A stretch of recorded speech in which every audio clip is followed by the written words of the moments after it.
একটা সময় ছিল আমাদের একটা আবেগের নাম ছিল ফুটবল খেলা।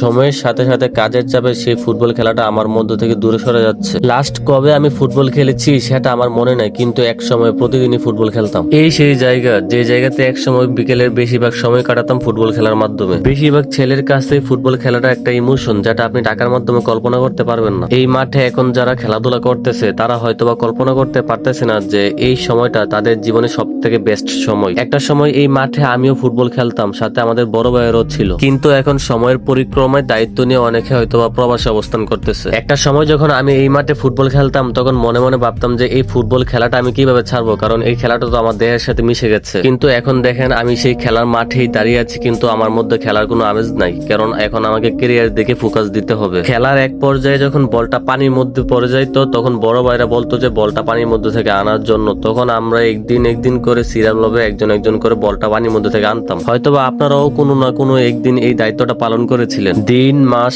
বছর যাবে, আপনারও বয়স বাড়বে, কিন্তু আপনি সেই সোনালী অতীতটা আর ফিরে পাবেন না। রাতের বেলায় যখন বালিশে মাথা রেখে এই কথাগুলো ভাববেন, দেখবেন যে আপনার অজান্তেই চোখের কোনায় পানি চলে এসেছে। বর্তমানে খেলার মাঠটা আপনারা যেরকম দেখতেছেন, অতীতে কিন্তু খেলার মাঠটা এরকম ছিল না। আমার কাছে অতীতের কিছু ভিডিও ফুটেজ আছে, আপনাদেরকে দেখাই, তখন আপনারা যারা এখানে খেলেছেন তারা হয়তোবা চিনতে পারবেন জায়গাটা কি, জায়গা থেকে কিরকম হয়েছে আপনারা একটু কল্পনা করতে পারতেছেন। আর এখন বর্তমানে এখানে যারা খেলতেছেন তাদের বেশিরভাগই এখন প্রবাসে অবস্থান করতেছেন। এই এলাকার আশেপাশের অনেক ছেলেরাই এখানেই বেশিরভাগ সময়টা কাটিয়েছে। কেউ ফুটবল, কেউ ক্রিকেট, কেউ গুল্লাজোট, আরো অনেক খেলাধুলা করতো এখানে। সব মিলিয়ে বিকেল বেলার সময়টা অনেক সুন্দরভাবে কাটতো এখানে। রোদ হোক কিংবা বৃষ্টি, ফুটবল খেলা কখনো বাধা মানে না। কত বৃষ্টির মধ্যে যে ফুটবল খেলেছি সেটা আজও চোখে ভাসে। দায়িত্ব একবার যার কাঁধে পড়ে গেছে, সে ফুটবল নামক এই আবেগ থেকে অনেক দূরে চলে গেছে। সে ইচ্ছা করলে ফুটবল নামক আবেগের সাথে আবার জড়াতে পারবে না। আজকের মতো এখানেই বিদায় নিচ্ছি। সবাই ভালো থাকেন, সুস্থ থাকেন। দেখা হচ্ছে পরবর্তী কোনো ভিডিওতে। আল্লাহ হাফেজ। আসসালামু আলাইকুম ওয়া রাহমাতুল্লাহ।